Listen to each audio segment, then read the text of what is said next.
Pinay singing sensation Charisse lalabas na sa pilot episode ng Season 2 ng Glee. At memorabilia ng ilang sikat na Hollywood celebrity nakadisplay ngayon sa isang exhibit sa Macau.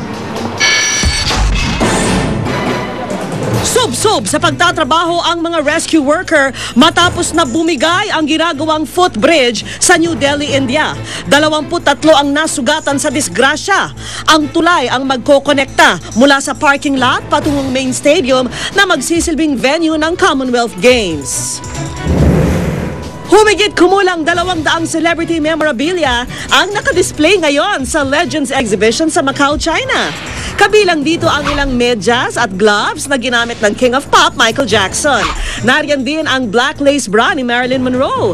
Makikita rin ang ilang costume na ginamit sa mga Hollywood blockbuster film tulad ng Batman Forever, Mr. and Mrs. Smith, maging ang ilang mga item mula sa koleksyon ng The Beatles kasama rin sa exhibit. Sa susunod na buwan, ipasusubasta na ang mga celebrity memorabilia. Good news naman sa mga Glee fans. Sa pilot episode pa lang ng Season 2 ng sikat na TV musical series, sasabak na agad ang ating kababayan at Pinay International Recording Artist na si Charisse. Gaganap si Charisse bilang Sunshine Corazon, isang fashionistang nerd at exchange student mula sa Pilipinas.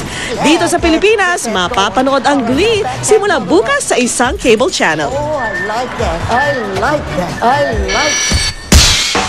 Susunod na ang Reporter's Notebook at yan ang mga pangyayaring tinutukan ninyo nag-iisang liga ng katotohanan. Ako naman, Arnold Glavio. At mga kapuso, 94 days na lang po. Pasko na. At naman ay balitang walang kinikilingan, walang pinoprotektahan, walang kasinungalingan. Serbisyong totoo po lamang. Ako po si Vicky Morales. Hanggang bukas, sama-sama tayo magiging saksi.